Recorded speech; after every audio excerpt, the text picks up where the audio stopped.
Nii, tervist. Ma arvan, et selle teema laius on nii suur, et kui me siin ikka niimoodi põhjalikult ette võtaks, läheks 4 tundi ära küll, aga aega on meil vähe ja sellepärast ma soovitan, et te saate osa slaide on ära peidetud, ise pärast vaadata järele. Ja täna ka on niimoodi, et ma siin globaalsete muutuste juures pigem keskendun põhiliselt just majandusele, mitte kõigile muudele muutustele, sest neid on nii palju. Aga siin selle avapildi ma ka kommenteerin ära, miks siin sellised pildid on. Siin on kõigepealt keskel on Trump ja Xi, Hiina president, ja nad vaatavad väga demonstratiivselt eri suundades. Ja see iseloomustab päris hästi seda, mis USA ja Hiina vahel toimub. See vastastikune võitlus, kes on maailma juhtriik, on selle taga.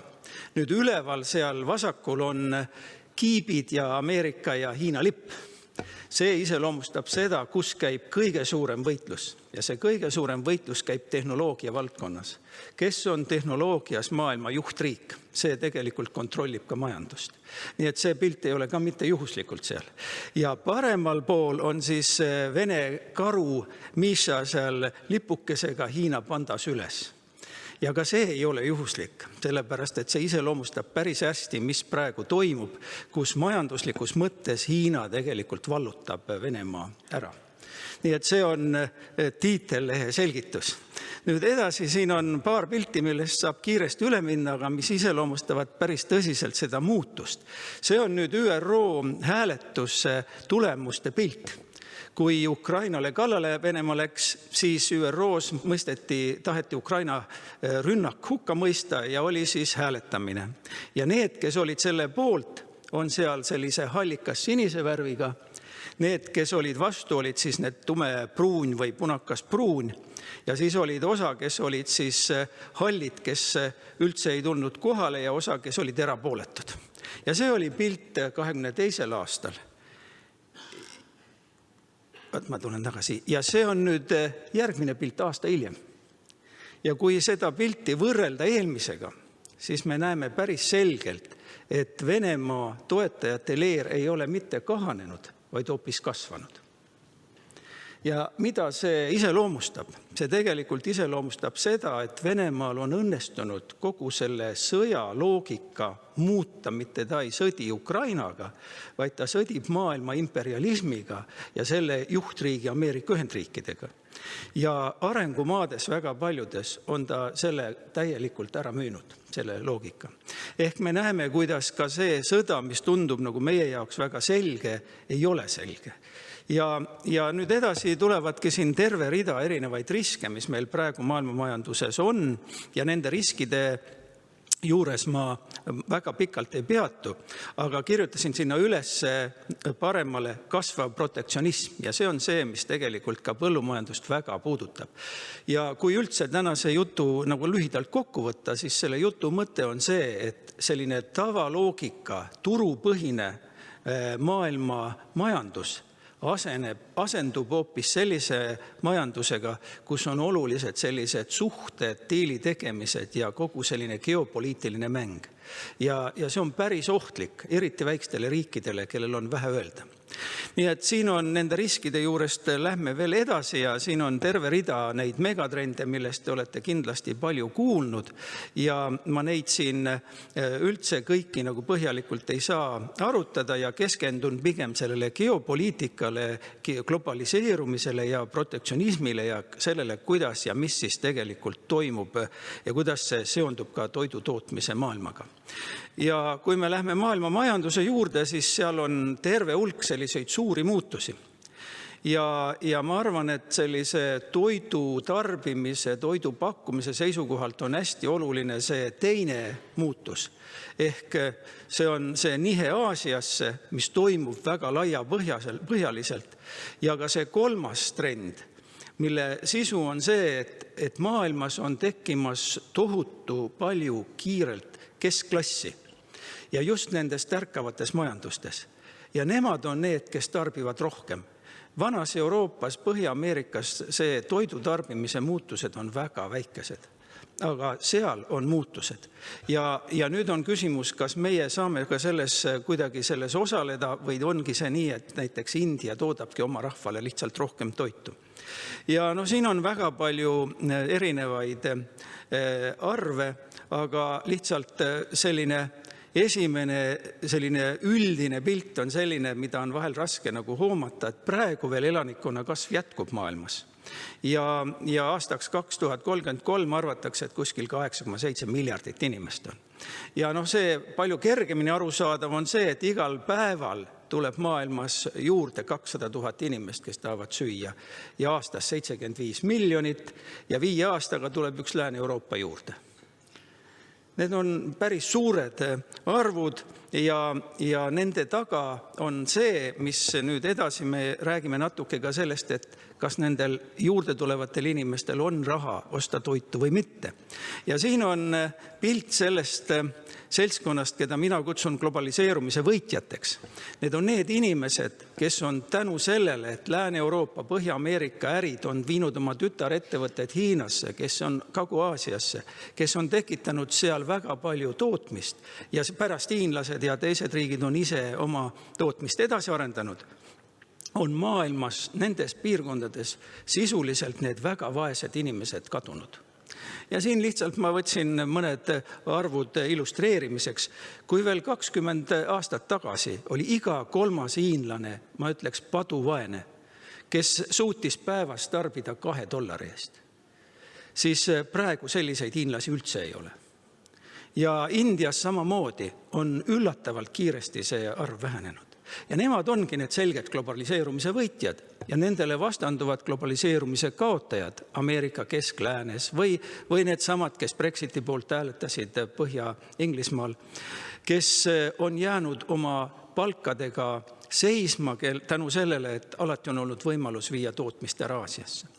Ja nüüd selle keskklassi tõusu illustreerimiseks ongi see tohutu tulutaseme kasv, mis Aasias toimub, väga vaheselt tasandit loomulikult, aga kasvu mõttes väga võimsalt ja mille tulemusena ka nõudlus seal kasvab.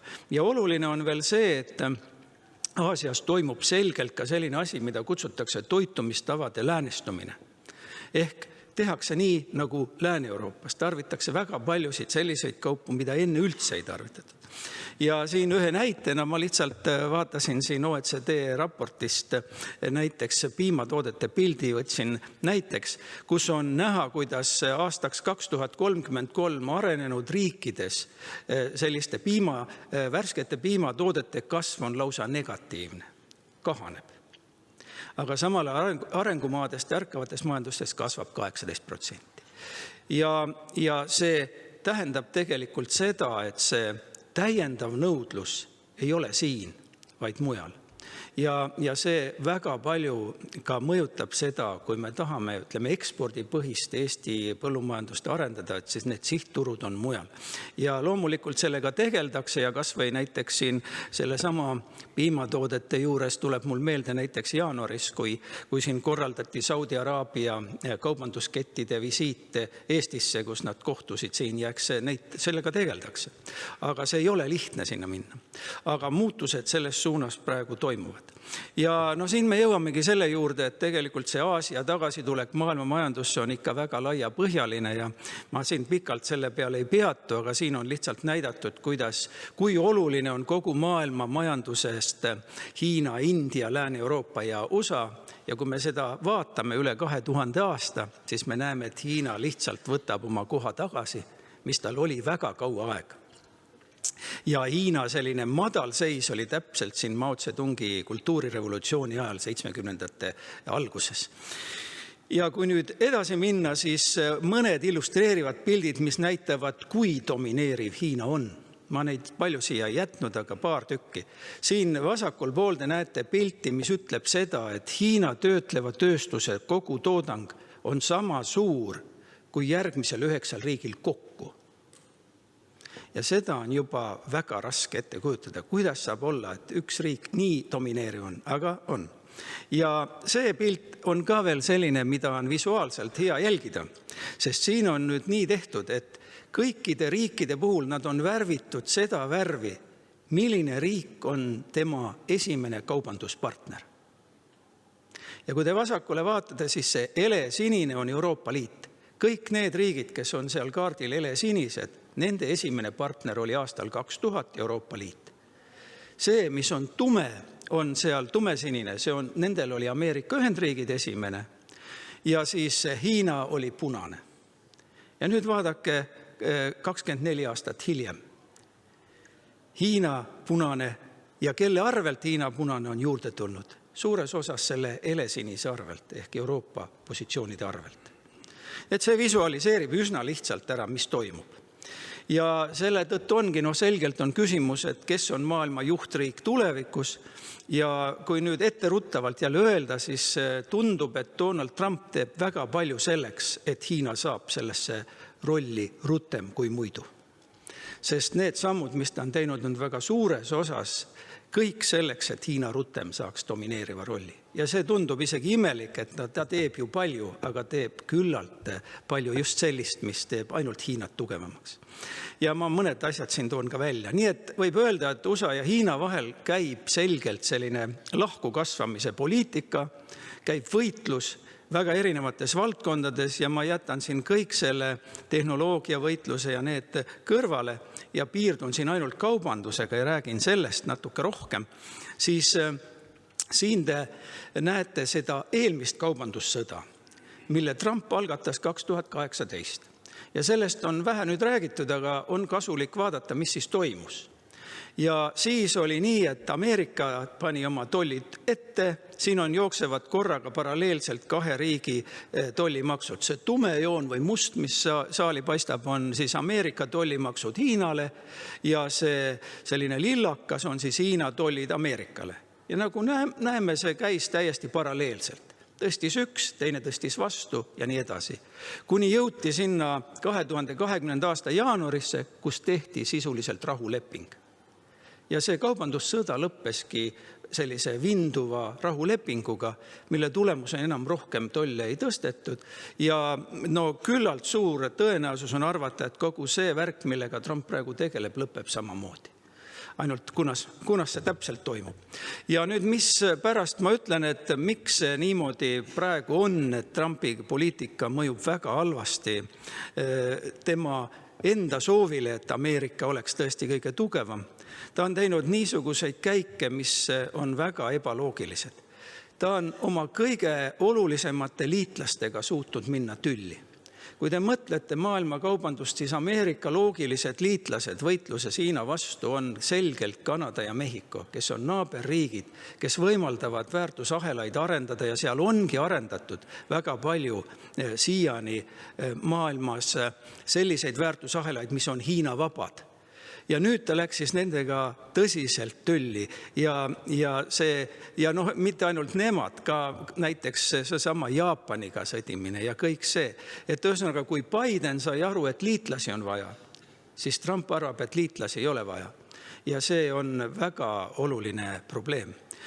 Nüüd, mis praegu tollimaksude taseme mõttes toimub, on see, et me mõnes mõttes liigume sinna, kus maailm oli aastal 1929-30.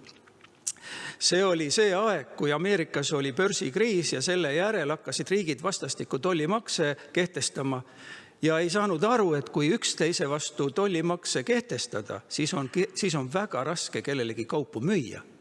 Ja tekkis selline, kutsutakse Kindlebergeri spiraal, kus 4 või 3 aasta jooksul maailma kaubandus vähenes 3 korda.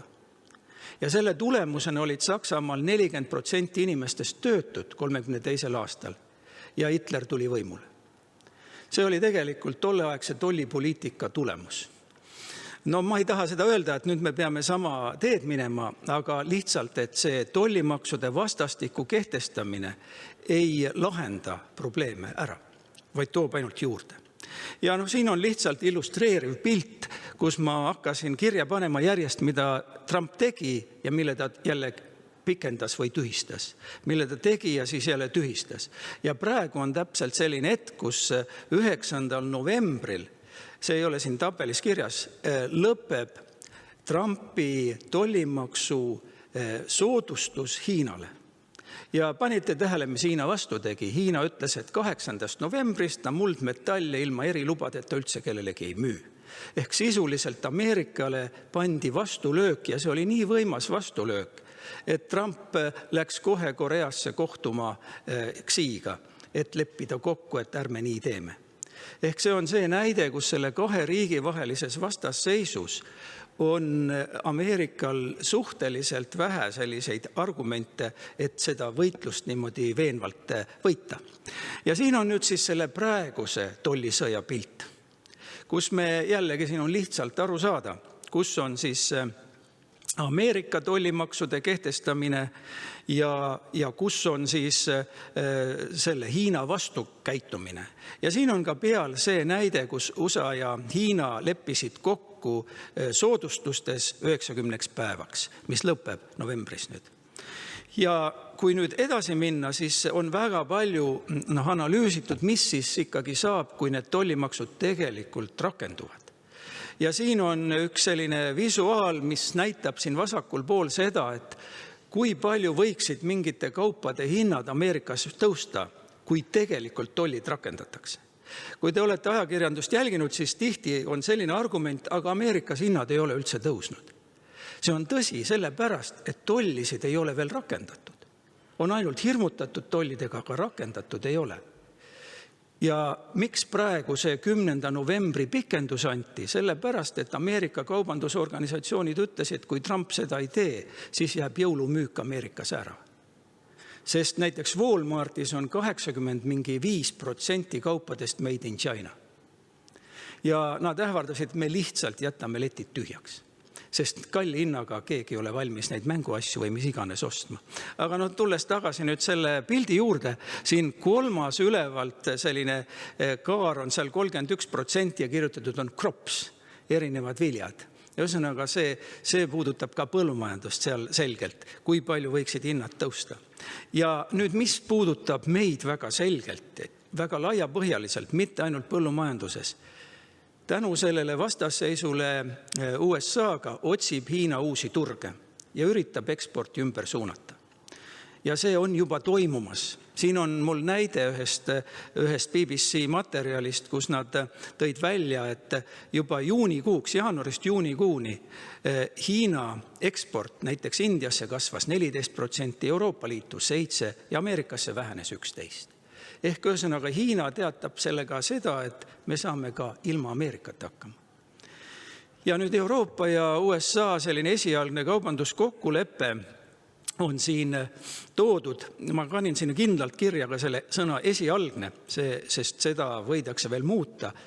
Ei puuduta seal detailselt ühtegi kaubagruppi, sest see oli nii üldine ja pandi seal 15% tollimaksumäär impordile ja peale selle veel olid seal siis Euroopa lubadused osta jänkide käest gaasi ja relvi.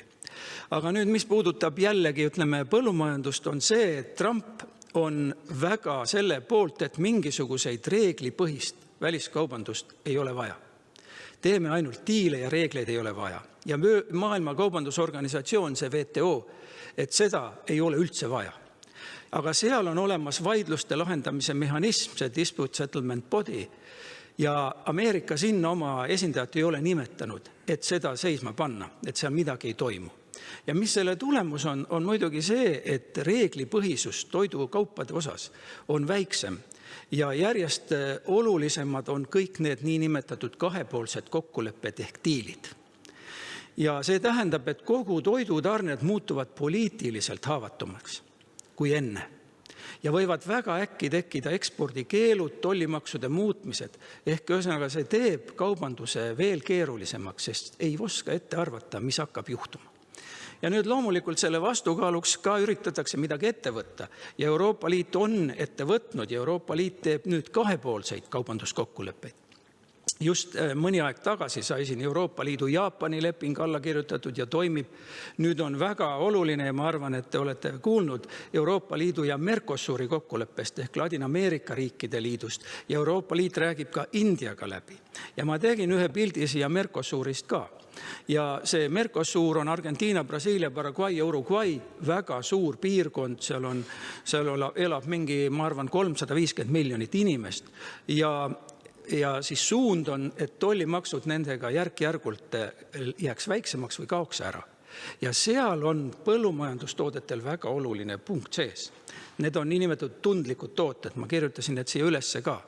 Ja siin kasutatakse siis selliseid niinimetatud fikseeritud tollimaksu kvoote, ehk see tähendab seda, et ei saa mingi lõpmatul kogusel tuua sisse vabalt neid kaupu, vaid piiratud arvul nii veiseliha, sealiha, linnuliha.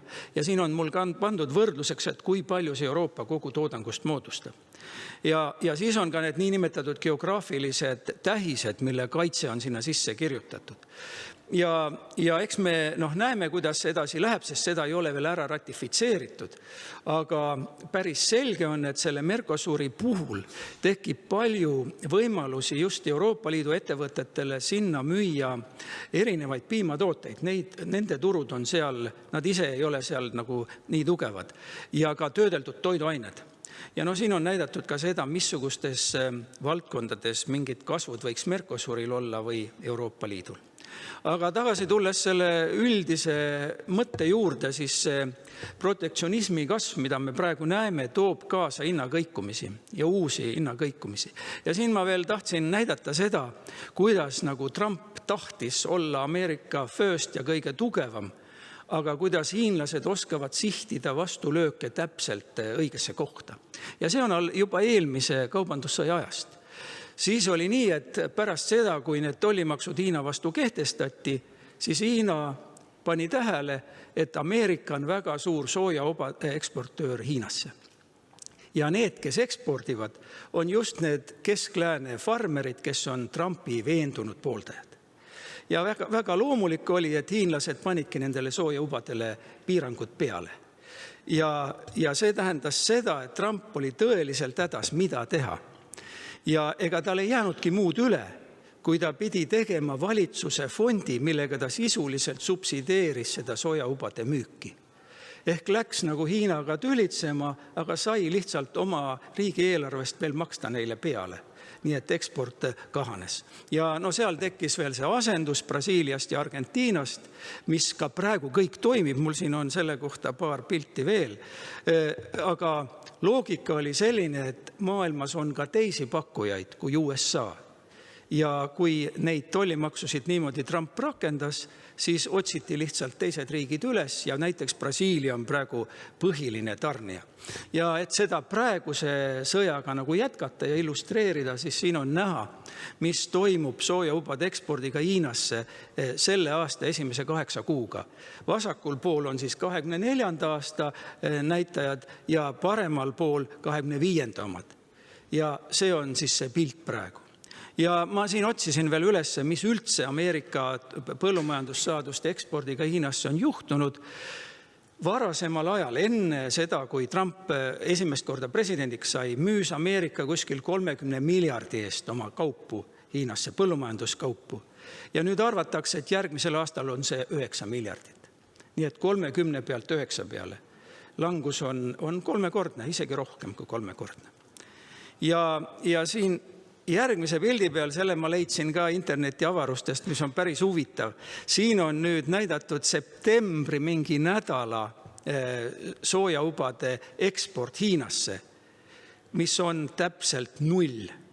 Ja aasta tagasi oli seal 6513 ühikut, need vist olid meetrik-tonnis, need on tonnides lausa. Ehk see on päris hea selline näide, mis toimub praegu põllumajanduses, kui äkki ja kuidas võivad asjad juhtuda. Ja kui nüüd edasi minna, siis ma siin võtsin nüüd välja ka lihtsalt trading economicsist, mida ma soovitan teil guugeldada. See on selline keskkond, mis on täiesti vaba ja kust saab vaadata nende commoditite hindasid hästi ülevaatlikult. Ja siin on näidatud, mis siis oli hinnakõikumine päevas, kuus ja võrreldes aastaga. Ja need, mis on punased, seal on hinnalangused, mis on sinised, on tõusud või rohelised on tõusud.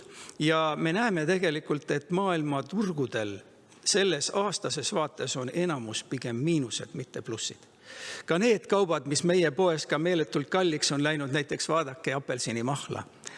Maailmaturu hind on langenud aastaga 66%. Nii et jääb oodata, millal see jõuab siis meie turgudele. Ja ma siin üritan ka varsti lõpetada, nii et ma ei lähe üle aja. Et ma võtan kokku mõne pildiga toidukaupade hinnaindeksist ja selle komponentidest ja siis lõpetan. Siin on nüüd väga pikal ajal. Siin on lausa 65 aastal see maailma toiduindeks, mida FAO teeb. Ja siin on, ma panin punktiirjoone peale 2000. aastast kuni siiamaani ja kirjutasin, et üks selline taustajõud, mis seda hinda tõstab, ongi see globaliseerumise tulemus keskklassi tõust ärkavates majandustes. Ja see on pikas plaanis mõjutaja. Loomulikult siin on see jõnks sees Ukraina-Vene sõda, mida te näete, aga see alustrend on tegelikult ikkagi see, et kuskil tuleb keskklassi juurde, kellel on raha, et osta rohkem ja paremini süüa.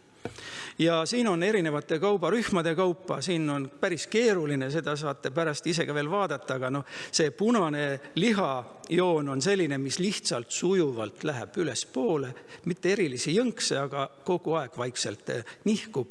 Toiduõlid panid siin Ukraina sõja ajal meeletult ülesse, tulid alla, aga jäid ikkagi ülesse ja ei jäänud enam sinna, kus nad olid enne sõda.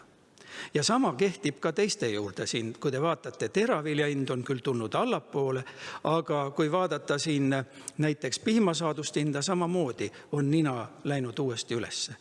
Ja ma illustreerin siin veel seda Ukraina sõda, mis on eriti ilusti näidatav selle näiteks nisu hinna pildiga, kus 22-23 aasta tipp oli ikka meeletu.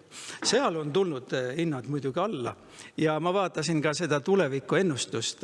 Vaadake, mis kirjutatakse seal, et Venemaal on sellel aastal väga hea saak ja eriti Siberis. Nii et Putinil on üks liitlane seal Siberis praegu, kes rahastab seda. Ja Argentiinas samuti. Ja nüüd siin on veel üks näide hinnaprognoosidest. No neid ei maksa ka ülearu tõsiselt võtta ja nagu te näete, seal on need usaldusintervallid seal 75%, 90%, nii et selles mõttes väga suures vahemikus kõigub, aga see keskmine joon on kergelt tõusu suunaga, nii et seda siiski loodetakse. Ja siin on üks joonis, mida ma arvan siin kõik, kes viljakasvatusega tegelevad, hästi ise teavad. See on nüüd see näide, mis on juhtunud väetise hindadega ja siin ei ole tegelikult mingisugust tohutu suurt nagu tagasitulekut olnud, et see pigem kipub ülespoole jäämagi. Ja kui nüüd kõik ilusti kokku võtta ja siis võiks öelda niimoodi, et me oleme näinud, kuidas viimase praktiliselt aasta ajaga, isegi vähem, on reeglipõhisest süsteemist muutunud maailm jõupõhiseks ja selliseks kahepoolsete kaubandussuhete maailmaks. Ja kõik need kaubandussõjad, mida Trump on algatanud ja protektsionism on muutnud need põllumajandustoodete turud väga poliitiliselt tundlikeks ja raskemini prognoositavateks. Ja Euroopa Liit omalt poolt üritab vastukaaluks teha uusi kaubanduslepinguid ja kui neid ära tehakse, siis tegelikult kui me ekspordist ikkagi oleme huvitatud, siis on vaja uurida neid tingimusi, mis ja kui rasked need turud on, et sinna minna. Nii et see on kokkuvõte ja 1 minut jääb küsimusteks ka veel aega või 1,5. Nii, tänan tähelepanust.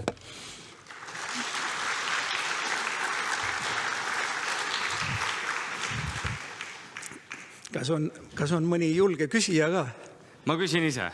No näed, mul on küll üks küsimus ja see tuues meid tagasi siis Eestisse globaalsest natukene kitsamaks. Mis sinu hinnangul on toidujulgeoleku vaates, mis võiks olla Eesti suund? Kas see, et me panustame eelkõige suurtootjatesse või see, et me jääme väiketalunike juurde? No ma siin tegin just võrdlust Eesti ja Leedu vahel ja vaatasin tootlikkuse näitajaid. Ja üks valdkond, mida me siin väga hästi teame, kus Leeduga on meil väga tihedad seosed, on see sama piimatööstus. Ja kui vaadata, siis Leedu piimatööstuse tootlikkus töötaja kohta on hulga suurem kui meil. Miks ta on? Sellepärast, et keskelt läbi nende tehased on hulga suuremad kui meie omad. Ühesõnaga, et kui me tahame müüa maailmaturul, siis meil ei ole pääsu sellest, et meil peab olema ka suuri. Kui me tahame toidujulgeolekut, siis meil peab olema väikseid. Ja see on täpselt see vastus, et ei ole ühte õiget vastust, vaid me peame leidma mõistliku tasakaalu nende vahel. Aga mulle tundub, et nende ettevõtete suuruse teema on ikkagi ekspordi puhul väga suur takistus. Meid ei võeta lihtsalt kuhugi mingisse väärtusahelasse sisse, kui me ei suuda piisavat kogust üldse pakkuda. Ja see on see, mis tuleb näiteks Leedus eriti välja seoses ka sellega, et neil on veel oma kaubanduskett. Sul on olemas suur tootmine ja sul on kaubanduskett, mis müüb üle Baltikumi, Poolas ja mitmel pool mujal. Ja ühesõnaga seal on nii, et üks on see, et me tahame julgeolekut ja teine, et me tahame ka raha teenida. Ja need on eri ülesanded. Ei ole niisugust trikki, et teed korraga mõlemad ära. Et mõlemat on vaja? Jah, ongi vaja. Aga see tasakaalu koha otsimine on valdkonniti väga erinev. See ei ole igas toidu valdkonnas samamoodi. Selge, aga aitäh! See oli väga diplomaatlik vastus, aga elu on nii. Jah, Suur tänu!